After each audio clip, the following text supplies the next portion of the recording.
Hi, I'm Elly. Today I'm going to read you a story called The Little Note That Grew. Are you ready to listen? Okay, I'm going to read you this story. The Little Note That Grew. Chapter 1 The Best Number. Miss Fazio loved maths. When it came to numbers, she could talk and talk and talk. Miss Fazio was raving about the number 2. She explained how amazing it was. She showed how it could mean half or double or twice or only 2 more or a pair with flair. She drew number pictures of the board in the air. She cut paper in half. Half is dividing by 2, she gushed. She stacked blocks. Doubling the block is multiplying by 2, she gasped. Miss Fazio was so excited about all the things that number two could do. She never noticed Nelson handing Miles a piece of paper. Miss Fazio did not like it when notes were passed in her class. Miles glanced at the piece of paper. It was blank except for a wonky black line. He looked at Nelson, who flushed a cheeky grin. Miles drew two roundish mountains sticking out from the wonky line. He slipped the note back to Nelson. Nelson held the piece of paper to his desk for a moment. Miss Fazio stood nearby, explaining the history of the number 2.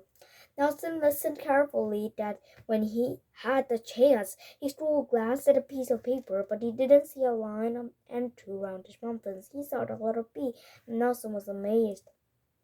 The best letter. Chapter 2 The Best Letter. Nelson drew over the B with a pen to make it darker. Then he wrote boring under the big B. When Miss Fazio went to the piece of paper to a board to explain how numbers doubled in twos, Nelson passed the note back to Miles. Miles was excited about belief. He saw a big B and boring, and his eyes widened. Under the boring, Miles wrote blah blah blah Peggy Bub.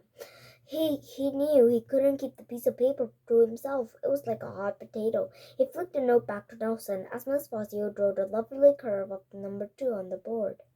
Nelson quickly added his own of the list: big belly blobby biscuits, batty baboons, and bar bats. Nelson looked up.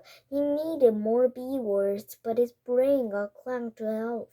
His eyes scanned the room for clues. Finally, he added blue and bottle to the piece of paper. Just as Nelson was handing the note back to Miles, he dropped it. He began to sink his chair and reach for the note, while keeping his head upright and pointing straight at Miss Fazio. Suddenly, a white sneaker darted out from under a desk and stole the note away. It was Ruby's shoes. Nelson made crazy signs for Ruby to give the note back. Ruby ignored him. She tucked the note under her pencil case.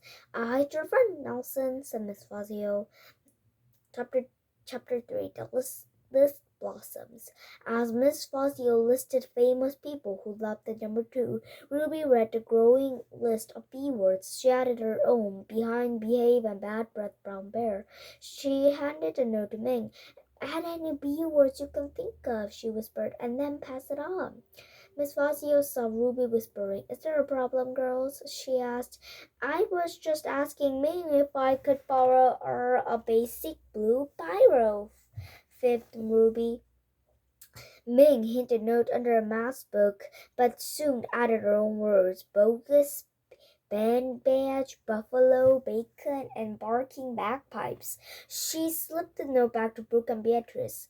Taking in turns, the girls added beautiful bargains, bangles, badges, baubles, then beach bags. They passed a note to Bruno. He wasted no time writing Bruno in big brown letters. Then he wrote Bayo. "That's not the real world," said Heaney quickly. "Yes, it is," whispered Bruno. "No, it isn't," replied Heaney, soft but firmly.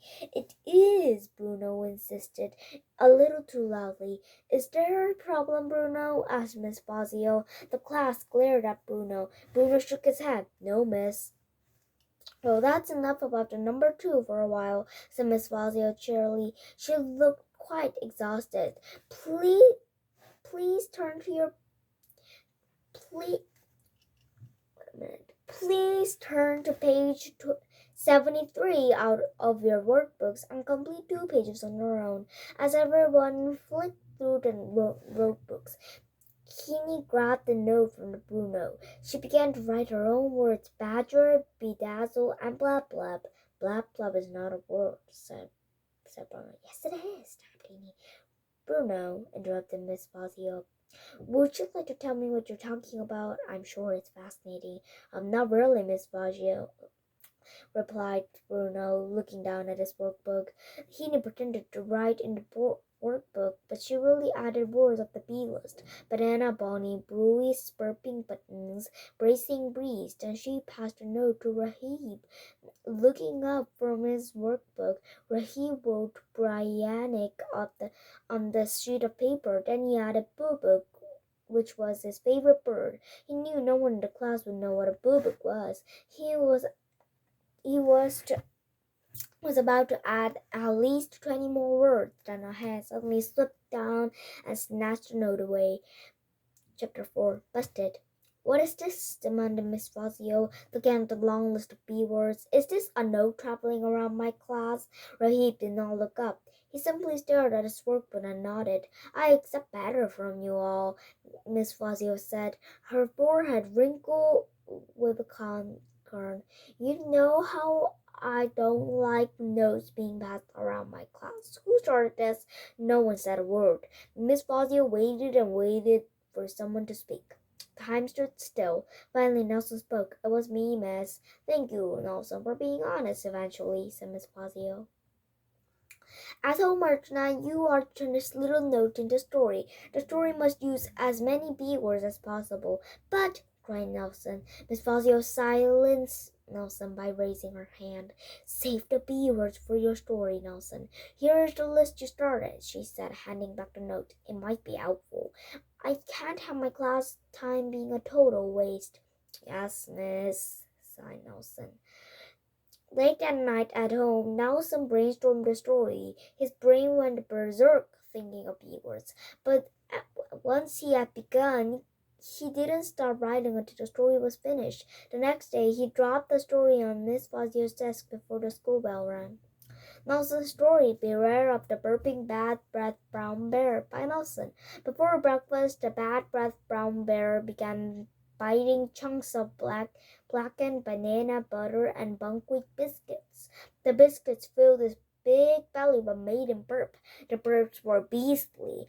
They banged off the walls and bounced the badger, who lived below the bear, out of bed. Bear was baking another batch of biscuits when Badger burst in. Stop burping, you big-bellied, baggy-bummed bear, Badger. But Bear let out bigger burps than before. Your breath is beyond belief, debated Badger. Blap and blap, Badger. It bounced a bluebird. I smell burning, said Bird. Blah, blah, blah, barked Bear, who tried to bite Bird. But Bird backed away and bailed. Oh, behave, you batty burping bear, bellowed Badger. Bear burped a ballad into a bottle. Blobby biscuit, said Bear to Badger. Badger shook his head. What a fooey, burped Bear while banging his big belly. Why's my best buddy a burping bad breath brown bear, thought Badger. Chapter 5 Busting to Know. The class spent a busy day learning about frogs and adverbs. Miss Fazio did not mention Nelson's story all day. Nelson was busting to know what she thought of it. When the bell rang at the end of the day, Miss Fazio called him over to her class. Before you go, Nelson, she said, holding back a little smile. She passed him his story. Nelson looked down and saw the last mark he had ever received. B plus plus plus plus plus plus. How below the mark was Miss Fazio's comment. Batty and bonkers, but brilliant. I've learned that B is almost as interesting as the number 2, said Miss Fazio. Almost, but not quite. Okay, and this is the end of the story. And thank you for listening to my story. Bye.